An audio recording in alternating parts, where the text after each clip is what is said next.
When I'm talking to business owners, they often get themselves so screwed up, so confused that is it any wonder that they want to go back and get a job? Is it any wonder that they think that actually maybe this was a bad idea? Well, today's podcast, we're going to be talking about 4 areas I think that reduce the resistance between you and your ideal customers. And I want to talk about this because in the work I do, I often see this problem. It happens all the time. So I'm talking about it today in the hopes that some people get this and save themselves a lot of stress, frustration, and money, but also because anybody who's thinking about joining my program will listen to this and realize I've got to do these 4 things, whether they buy from it or not. So, the reality is if you're a business owner or a small business, or even a small marketing department in a business, you have limitations. You have, budget limitations, you have manpower limitations, you have technical skill limitations. All of those things come to play in what you can do to market your business, whether it's you on your own or you in a small team. There are real limitations on what you can do. Now, let's just flip for a moment and talk about somebody like Coca-Cola. Coca-Cola has hundreds and hundreds and hundreds of people in their marketing department, billions of budget, and a raft of agencies and experts that they can call in specific things to get that done. So they find marketing easier because they have the resources to do it. And they are also marketing a number of different products. So there is kind of a lot of advantages to having a huge company with big budgets and big manpower and lots of expertise. But if you're not that, you can't play that game. Now, I know I'm talking obvious here, but you'd be surprised how many people try to play a Coca-Cola game. By that, I mean, they don't have the technical capability. They don't have the resources. They don't have the manpower. And so what they do is they try to take on a strategy and it doesn't matter, this can be LinkedIn, it can be email marketing, it can be TikTok, it can be whatever. They don't have the resources to actually deliver it. And so it's doomed to fail. And instead of trying to play that game, they avoid becoming the challenger, the underdog, and approaching it like an underdog. And I've always had this mentality of I don't have budget. I came from a very poor background, so I didn't have, loads of money. My parents working class, so I didn't have, the network, the resources to kind of do a lot of this stuff. So I've always adopted the mentality is the budget is 0. What can we do? And for most businesses, particularly now, money's a bit tough, the economy's not great, there's all sorts of uncertainty going on. You have to think about how can I play this game like the underdog? And that means about focus, or like an insurgent, yeah? So by that I mean, how can we do something in a way that is effective but actually doesn't require us to play the same game? And probably an insensitive example, but I'll give you an example of this is, you look at how the British and Americans fought in Iraq and Afghanistan. They had overwhelming support. They had troop numbers. They had technical skills. They had resources, equipment. They had more experience. The Allied forces in Afghanistan and in Iraq had way more in terms of capability than the insurgency who was fighting them. Now, the insurgency could have said, well, we need to get more technical ability. We need to get more troops. We need to get more, all of this stuff to try and play the same game to fight the Allies. And instead, what they did is fought a completely different battle at the place where the Allies couldn't. By being very targeted and hitting them in all different places, it was very difficult to fight them. So if you're a small business, you have to think like an insurgent, or you have to think like an underdog. And how do I make maximum impact with what I've got? What's in my hand? And people don't think this way. And so what happens is they just automatically go playing the game that everybody else is playing, and don't think, I'm basically having to compete with other people. How can I fight my battle, carve out my corner, create my space in terms of marketing, in terms of brand, that doesn't compete with everybody else, but I can do. And there's 4 parts to it I want to talk about today. 4 parts to basically building that insurgent brand, that insurgent personal brand where you're not playing to the games of other people. And I want to give you some examples of games. Yeah, there's a game in town on social media. Let me tell you what that game is. The game in town is, I will blow up, become an influencer, get loads of traction, and sell my shit. That is a game in town. And you can play that game.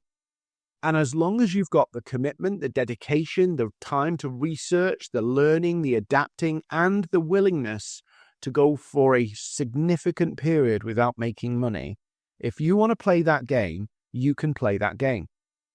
I've always advocated for people not to play that game because of the risk. The risk in that game is, what if that doesn't come off? What if in 2 years' time, because the average person playing that game takes about 17 months to actually get to a profitable position. What if that game doesn't play out? It doesn't work. And I've invested 17 months and I've got nowhere. It's a perfectly legitimate thing. The other thing is, you never know, even when you get there, if it will work. By that, I mean, you could do everything right, but there are so many influencers with conversion problems. So they've got lots of traffic, attention, engagement, followers, but they don't convert it very well. This is common across the internet, and I think I wrote an article maybe 2 weeks ago about an influencer with 2 million followers. Every post, we die for her engagement. We literally, rip off our arm and sell our arm for the engagement she gets. She launched some t-shirts. She couldn't sell 36. Right? 2 million followers. She couldn't sell 36 t-shirts. So there is no guarantee with some of these, what I call moonshot strategies, because it's like, I'm going to become famous and then all my problems will be solved. It's like, it's not serious. But if you go on social media, you'll see millions of people trying to play that game. Millions of people, rather than going, is this the best way to play it? So if we think about that, there's lots of different games in town. You've got to find a way to make it work for you, knowing you are the underdog. There are competitors ahead of you. There are competitors behind you. There are noise. There's noise in your industry. There's economic uncertainty. You've got to find a way to navigate that and be the underdog brand to win the clients and build the business. You can't just play everybody else's game because they're experts at their game. You've got to be expert at yours. So there's four principles I often talk about with people as how they can reduce the resistance between them and their ideal clients. If you think about it, if you can reduce the friction between your target market and you, then it gets easier to close sales, to win clients. If you can reduce all those obstacles between them saying no and saying yes, you win more clients. Now, what happens is, in many, many cases, we focus on the top of funnel. We focus on the stuff that will actually get us attention and never work through how do we actually knock out these barriers that stop us getting clients. So the 4 areas that I always work with people, whether it be building an email list, building their LinkedIn presence, whether it be their content, whether it be their brand, I am doing these 4 things. And some people have to go round and round in circles because it can fuck with your mind when you start to do this, because the basic instincts of human nature of what if this, what if that, what I might lose, the fear of loss is huge. Yeah. So let me just walk you through these big challenges. So the first, and they all kind of accumulate to make it so that you have as little friction between you and somebody buying as possible. And so they see, your ideal clients see, number one, this is the right service or product for me. I trust this person that they can help me achieve a result. I want to get this problem solved because it's hurting me quite a bit. And I'm ready to take action. You need those things. And the more you reduce the friction, the resistance between you and your ideal clients, the better it will be. So let's start out. Now, all of these 4 mix together. So they all intertwine, but I'm going to deal with them as separate points. So the first one is, do you actually know what you're selling? Do you really know what you're selling? And you might think, oh, God, Dean, of course I know what I'm selling. I don't think you do. I don't think many people do. The reason people buy from you, is because they have a problem, a specific, definable problem, and they want it fixed. So that is the reason they buy. And they need that problem fixed because the cost of doing nothing is worse than the cost of doing something. You know this. I know this. A lot of my ideal clients are not in enough pain to actually take action. And so the cost of paying me money to work with me versus doing nothing, it's not hurting enough. It's not uncomfortable enough for them, right? So we have to show them that we have a solution to them when they are ready to stop living with that pain or that discomfort or that frustration. They have to be motivated to want to take action. And I always talk about it like it has to be hurting enough to want to leave where they are and exciting enough that they want to go to somewhere else. It's both things. They have to want to be somewhere else and they have to want to leave where they are. Because there's a lot of people who want to build a better business, who want more money in their pocket, who want a system to bring them clients. They want all of those things, but they're doing all right. They're doing all right, and they're happy to do all right. So it's not uncomfortable enough for them to go, do you know what? I can't keep doing this.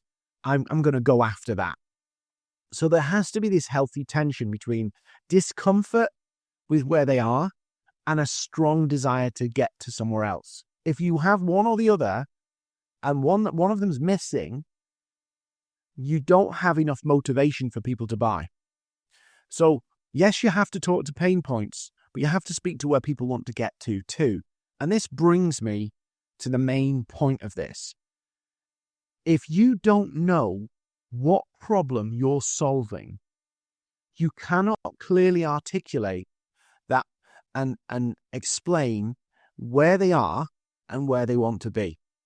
Now, I meet business owners all the time, and they'll say to me, yeah, well, I can help people do this, and I can help people do that, and I can help people do the other. And that's great. But how do you package that and make it clear for people to understand when you can do 3, 4, 5, 10 things for 10 different decision makers? How do you actually communicate the value? How do they see the value? Because what happens is we try to include everybody in what we're selling. So I'm not talking about target audience here. I'm talking about what we're actually selling. We try our offer, the package of how we proposition our services, the way we put it together to communicate it. What we end up doing is basically trying to catch everybody or a good chunk of the market. And so our offer cannot speak to a specific problem or a specific outcome people want. And I'll give you an example. I was working with a client and they said to me they wanted to help people grow their revenue in their business. And I said, okay, what kind of businesses? Well, I can do these businesses, these businesses, these businesses, these businesses. I said, yeah, but how do you communicate the value and the relevance of that offer when you can say you can target that company, those types of companies over here, cybersecurity? Oh, but you can also target startup financial services businesses. How do you communicate the relevance and the value to those two different businesses at the same time? And they said, well, we're just going to create one offer and try and sell it to both. And I said, well, how do you clearly articulate that this is relevant to them? Because when you start talking about it, you'll have to go, oh, well, it's for cybersecurity and oh, it's for financial services. And so every key benefit, every deliverable within that service will have to be like genericized to be relevant to both. Yeah, we've done that. And we're still working through it. I said, well, why don't you just focus on one? And they were like, you could see their face was going blank. Like, why would we do that? Why would we exclude a market? Why would we lose out on all those sales? And this is what they didn't get and what most people don't get. When you try to sell the same offer and you try and appeal to different people with the offer becomes generic. It becomes standard. It becomes template. And neither of those two groups can see how that helps them so clearly that it makes it easy for them to say yes. So when we're building what we're selling, we have to paint a picture of what the end result will be. What's the goal that they want to get to? And what's the problem that this offer is going to solve? It all starts with what's the problem. And that can't be they're struggling to grow their business. Who's struggling to grow their business? Okay, why are they struggling to grow their business? Yeah, people can be struggling to grow their business because it's a tough economy. People can be struggling to grow their business because they don't understand social media. People can be struggling to grow their business because their industry is in change. People can be struggling to grow their business because they don't have manpower. There are loads of reasons why that problem happens, but you have to focus on one particular reason. So if I'm thinking about this and going, I'm struggling to grow my business. I'm not getting the quality of clients. I'm not getting the referrals. I'm not getting the leads that I used to get. We used to get loads of leads, right? Now, that's my problem. If you then started to say, has all the referrals dried up? If you're a referral-based business, I've got a way to create more referrals in your business in the next 60 days. I look at that and go, where's all our referrals? We used to get tons of referrals. Why have they all dried up? Oh, wow, this organization, this company, this person helps me get better referrals from our existing customers, even if your referrals have dried up. Wow, I need that. But if I just got a generic message of grow your business, it doesn't speak to me. It doesn't speak to my specific problem. It doesn't speak to the causes of my problem. It's just generic. And whilst the fix we might offer, the solution might be, I'll just say this for a minute, right? I can help business owners. I can help cybersecurity companies. I can help sales teams. I can help marketers. I can help CEOs. I can help a ton of people, right? Tons and tons of people. But when I'm communicating what I sell, I am focused on a particular group of people because I know if I try and talk to everybody, it just won't work. So whilst Maverick, my company, has big presence in the big B2B and corporate world, and that's what it does. We train sales teams, we train marketing teams. We've worked with some of the biggest companies in the world. I've worked with some of the biggest companies in the world. That's what Maverick does. But Dean, I talk in my content, in what I do, to small business owners because that's my market. That's what I'm selling online. I am selling that. So I speak to the problems that business owners have, particularly around LinkedIn, particularly about building their personal brand to make it profitable, particularly around how they can build email lists and also make that profitable, how they use their content to help them win clients and build their brand. I am pretty focused on what I'm selling and to who, and that starts with a clear offer that speaks to a particular problem, a very defined problem. Now, the logic is, if I say I help people grow their business, I get a lead, I can go on a call, find out what they need, and sell them that specific solution. Yeah, that's the logic. The logic is, if I just speak broadly, I don't eliminate anybody, I don't exclude anybody, I get leads from all sorts of people, and then I figure out how I can help them. That's the logic. But that logic doesn't work because people don't resonate with your offer because they don't see how it helps them in their situation. Right? If I was going, let me give you an example. I'm not good at photo shoots. I find them really uncomfortable, and I know I need more of the fancy photos that make me look insightful and all that bullshit that we need to do on the internet these days, right? But I feel really uncomfortable doing them. I don't like doing them. It just feels weird. So the fact that, and to be fair, our internal team have tried to do photos. I've had other photographers try to do them, and I look at the photos afterwards, and I'm never really happy with them. And I've tried this many, many times and come out with photos that I didn't like. This year, I went to somebody and hired somebody to do photos of me because they said they worked with people who were a little uncomfortable and a little unsettled working on photos, or people who feel awkward taking photos. So I went and I paid some money, more than I would pay for an average photographer, because I wanted those photos. And I came out and I was a lot happier with the photos I got. So people will pay for expertise when they see that expertise meets their specific need. And what happens here is we get locked into, well, if I can just like make it a little bit generic, I can just appeal to a bit wider a group, and that'll work for me. It doesn't work. It really doesn't work because you don't have the budget, and all you're doing is you're making a decision to make your marketing more complicated. You're making a decision to increase the confusion and the friction between you and your target audience. So if I could say, photographer, okay, I can do photography, right?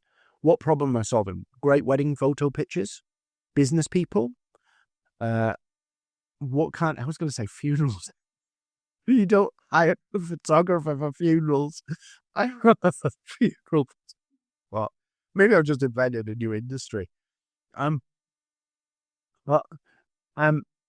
There's weddings, there's there's business headshots. There's all sorts of different types of photography, number one, but there's also the reasons why people might choose that photographer over another.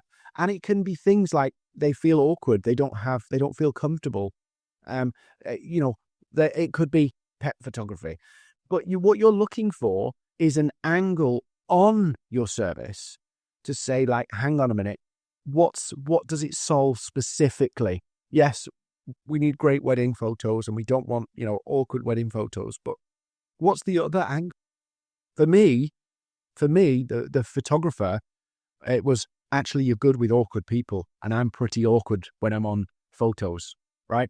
So that was the selling point for me. Now, some people call this niching down, and it can be niching down.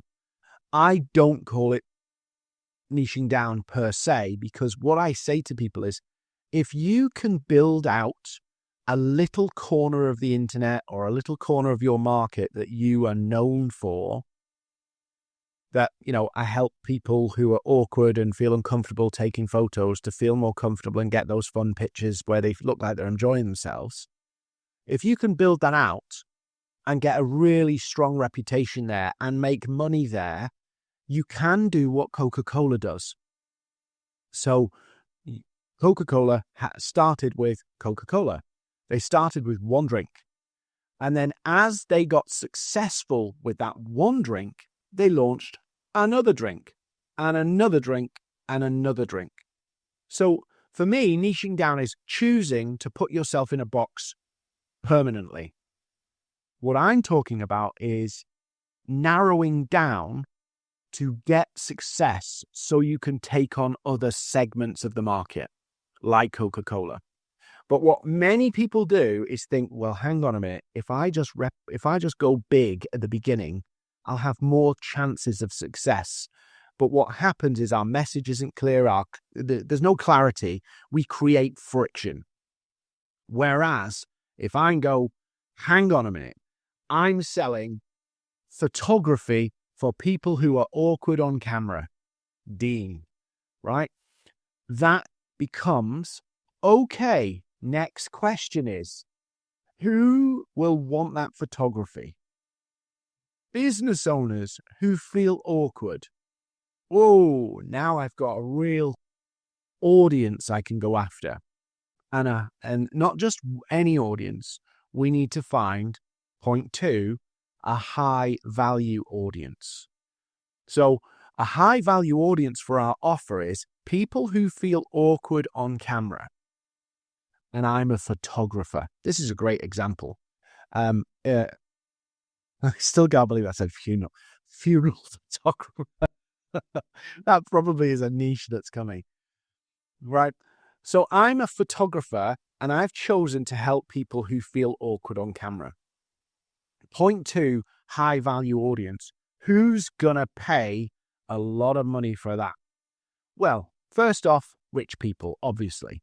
People who've got money. But it's where the stakes of the photograph are so high.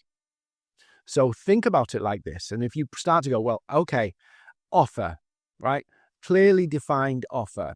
So I'm going to do photography for people who are awkward on camera. Who is the most high paying, who will appreciate that offer the most? Who will benefit from that the most? And who has the most money? But importantly, that I can find them. I can find them, right? Now, okay, here we go. So I'm looking at who, for this photography business that I'm going to launch, who that helps people who are awkward on camera, who are those people? Right. So can I find them? So obviously, CEOs are going to be a big one. Big companies, people in big companies, where they've got very high profile, where image is important. So image, they have to be image conscious industries, number 1. Number 2, they need to be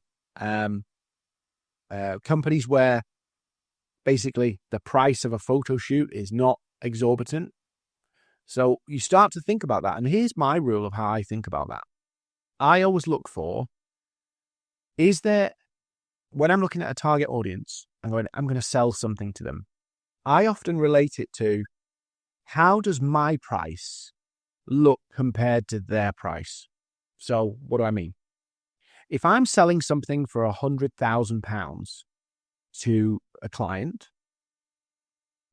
I would be looking and going, okay, £100,000. How they perceive that £100,000 will be directly related to their business and what's going on in their business. So if I'm selling a £100,000 thing to a company that sells, I don't know, £50 things, it will look like a lot of money, and my value, that what I've got to deliver, really has to stack up as a big business case. It's got to be a big business case to spend £100,000 when their average sale price is 50. However, if their average sale price is £500,000 and I'm offering £100,000, the business case is a bit, it's not as big an amount of money. So I always look at it as, how does this stack up to the size of their revenue? How does it stack up to the size of the salary out of the person I'm working to? So I'm looking for reference points to help me see how will they perceive this price. And so that gives me a tale of who's the best audience. So already I'm thinking about my photography business for awkward people on camera. I'm thinking about, I want to do a $4,000, $5,000 shoot because I want to do a proper, real thing that really makes them feel at ease, give them a great experience, that works. $4,000 or $5,000 shoot. Who would pay for a $4,000 or $5,000 shoot? Well, a startup solopreneur isn't going to do that. Well, they'd be mad if they did. So you start looking and going, where do I go? Okay, image conscious, $4,000 or $5,000 lawyers. Lawyers in city law firms, straight away. Lawyers in city law firms, CEOs of law firms, people who are heavily in image. If you notice in the legal industry, by the way, and the consulting industry, when you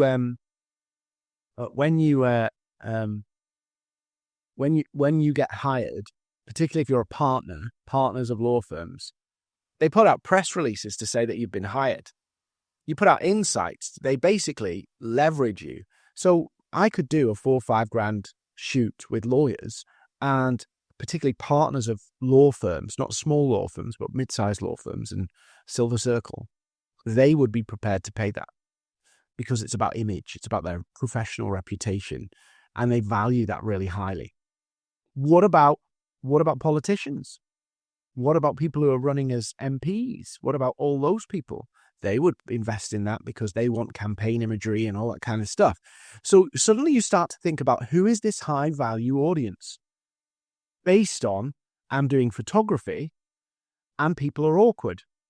And so now I've got a clearly defined offer. I'm going to help people do a photo shoot, but I'm going to make them feel uncomfortable. Because they feel uncomfortable with photo shoots, I'm going to make them at ease. I'm going to make them come out naturally. They're going to look happy. They're going to look enjoying themselves, all of that kind of stuff, so that they get those pictures that make them look confident, relaxed, and that they're happy to use them. Great. I've got the offer. Now I find the high value audience for that. And sometimes I have to go back and forth a little bit just to tweak things, because I realize certain things as I start to look at the high value audience. But I look at the high value audience and go, who'll pay top drawer for that so I can give the best service, give the best results, and I come up with it. And now I can craft my message, which is point number 3, the magnetic message. If I now know I'm helping people look amazing in photographs who feel awkward in front of cameras and don't feel very confident in front of cameras, and I know that that's lawyers, partners of law firms and consulting firms, large consulting firms. I've got those two things together. Now I can create the message that draws them in and helps me communicate my offer more effectively, which is, are you a lawyer or a partner in a consulting firm and you want to build your reputation? You want to showcase your confidence and how great you are, but you feel uncomfortable going in front of cameras and in front of to get photos done. But you know that your professional image, sharing in magazines and getting your photo and your name out there is really important. I can help you. I do photo shoots for people who are top of their game, but feel awkward in front of camera. Here's what I do. And suddenly I've now crafted a really powerful message that speaks directly to them. And this is all stripping away all of that friction, all of that stuff that holds people back. Because now they're saying, yeah, I've had photo shoots before and they came out and I didn't like it. It was awkward. I don't even want to use the pictures. I look at myself and go, what the hell did I do? Yeah, I can speak to all of that. And now I can get clarity in my head of who I'm talking to, what matters to them. I can start to research what matters to them. I can start to put content around that, giving them things that they can do to look as more confident. I can showcase how I help somebody look more confident. I can do all of that stuff. And it speaks directly to them. And to put it in a LinkedIn context, imagine I was connecting with partners of law firms and consulting firms right now. And I started to do this. I started to show all of this stuff. Now I'm starting to cut through. Now I'm starting to resonate. Now they're starting to see why my stuff is valuable, because I'm not just speaking to their pains, awkward in front of cameras and horrific pictures.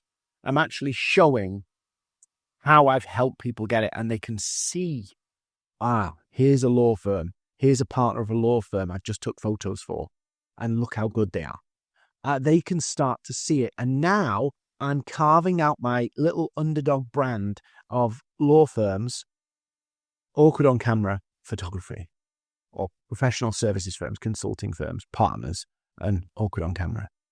And now I've got a valuable business. Now I've got something I can market.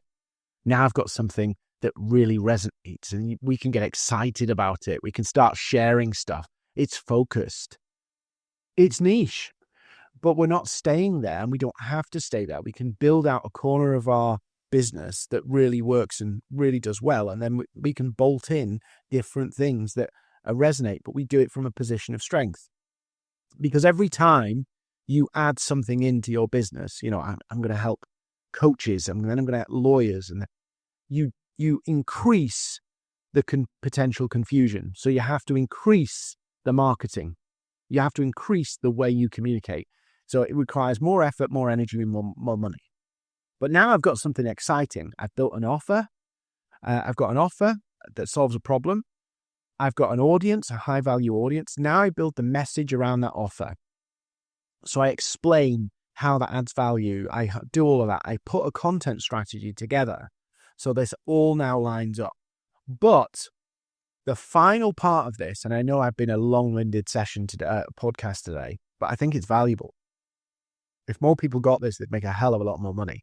Instead, they go round and round in circles, trying to figure out what's wrong with themselves, trying to figure out what's wrong with their business, questioning their advice, questioning their expertise, getting pissed off seeing less experienced people thriving and them struggling. All of that happens. The next thing is the system to actually do it. You see, marketing is not just an art, it's a science. Yep. And there is an element of experimentation, but there is also process. You have to literally have a process of how you go from, okay, I've got attention. How do I convert that attention? I've got people in my network. How do I move them into a serious conversation? And that requires a plan. Now, all that work we've just done, the offer, the high-value audience, the magnetic messaging, now comes into a system of how do I use all of that to take people on a journey to becoming a client? What are the steps in the process? But because we've done all of that, we can design a very simple time-saving system that just works for that group. I can create lead magnets, I can create webinars, I can create an outreach strategy, I can create an email campaign, I can create content. All of that stuff now gets simpler because I know who I'm talking to, what I'm going to be selling, the angles, the pain points, the challenges, and then I put that process in place. And not just put the time-saving system in place and play lip service to it. Go into your diary and go, on Mondays, I'm going to do this. On Tuesdays, I'm going to do this. On Wednesdays, I'm going to do this. This is what my follow-up strategy looks like. This is what my email strategy looks like. And then you can go, well, I've got 2-3 hours a week to market this. What's the best thing I can do? And this is the Underdog piece. What if I can only give 3 hours? And this is where you have to have a bit of honesty with yourself. Because what happens is we get excited by a strategy. You see something on LinkedIn. You see somebody explaining something. You see an ad for something about how it blew up and they got 900 customers in 3 minutes. You see all of that stuff and you get excited about the outcome. and never really ground it to, okay, I like the idea of getting 90 customers in 3 minutes because that advertisement on Facebook showed me it. I like that. I'm so excited. I'd love to have that scenario. I'd love that to be true. I want that. We get so excited about the outcome. We don't actually think about, how am I going to do this? Where's the time to do this? Do I realistically have the skill set to do this? Is this the way I want to do this? You have to ask yourself all of these questions, because if you don't, you end up in a situation where you start something you can't see through. You start something you can't finish. And so when I'm working with clients, I look at, what's the time you've actually got that you know you can stick to, and you won't just go, I didn't have time this week. Because realistically, what most people tell me is they don't want to be spending hours and hours and hours every day marketing themselves.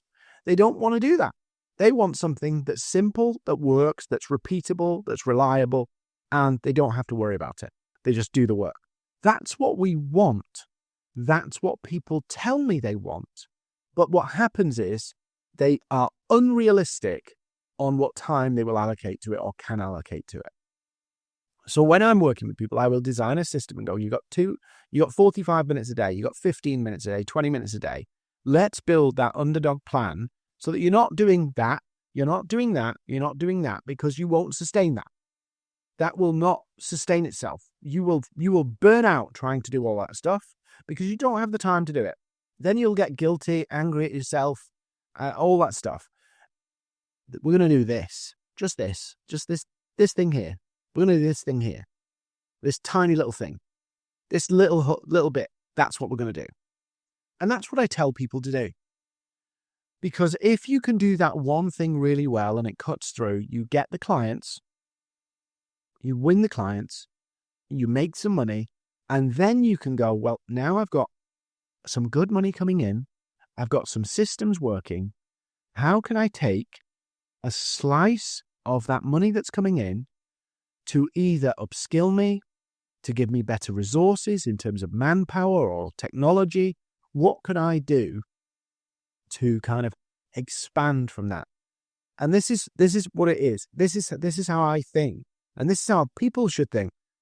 If I make some money through a simple system that works with the time I've got, and I get a surplus of that money and put it towards expanding that out, developing that out and building it out so it makes more money. And that might be people, that might be expertise, that might be technology.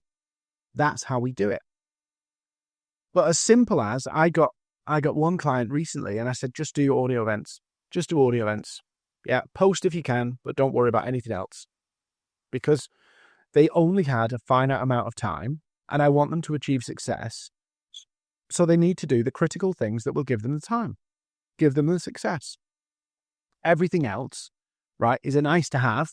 And I would love them to be posting 5 times a week. I'd love them to be engaging with their audience on LinkedIn every day. I'd love them to be doing building an email list. I'd love them to be doing lead magnets. I'd love them to be doing all sorts of things. But the reality is, you have to have a system that works with what you've got, not what you'd like to have. And you build that system, you get that working, you make that money, and then reinvest, whether that's in yourself, whether that's in other people, whether that's in ads, what have you, you reinvest to be able to give you the capability to fight as a bigger underdog. Yeah. And that's the process. And this is where I see so many people struggling, is because they're end to end, we call it OHMs, the offer, the high value audience, the magnetic message, and the time saving system. Yeah. Has to all tie together. It has to be practical. It has to work with your time. So you end up with actually a result. And yes, you can try and adopt that Coca-Cola strategy of trying to sell Tango and Coke and Costa Coffee. I didn't realize Costa Coffee was owned by Coke, by the way. You can try and do all of that stuff. and say, hey, I help you with fizzy drinks. But it's much easier to say, hey, do you want Coca-Cola? And this is what Coca-Cola did. They started with one brand, they got one brand selling and flying, and then they brought more in. And what I see is business owners trying to be the soft drinks company. They try to be a mini Coca-Cola as Coca-Cola is in 2024. They try to go, well, we can do a little bit of Coke, we can do a little bit of Tango, we can do a little bit of Dr. Pepper, we can do a little bit of Costa Coffee. And that's what they try and do. The soft drinks company, Scrub Costa. So they're trying to sell, effectively, soft drinks, but to 3 different audiences in 3 different flavors. And that takes energy, effort, all of that stuff. So they try to be the mini Coca-Cola as 2024. And what I argue for is we need to go back to where Coca-Cola was at the very beginning when they launched that original drink, not with the cocaine in it. Yeah, not with the cocaine in it. But when they launched the original drink, they just wanted that drink to be successful. That's your position. Let's be an underdog with photography, awkward people, or awkward on camera, partners of law firms and professional services firms. That's what I'm going to do. Build the message out, build the services out, get that done, run a system to deliver that, and then go, do you know what? We could do this for accountants too. That's the next bit. But then you can do it from a position of strength where you've got money in the bank, you've got time to invest in it, whilst your lawyer gig and your partners of professional services gig is just running and running and running and running and running. That's how you really make an impact in 2024 and in 2025. It's not by playing the games of other people.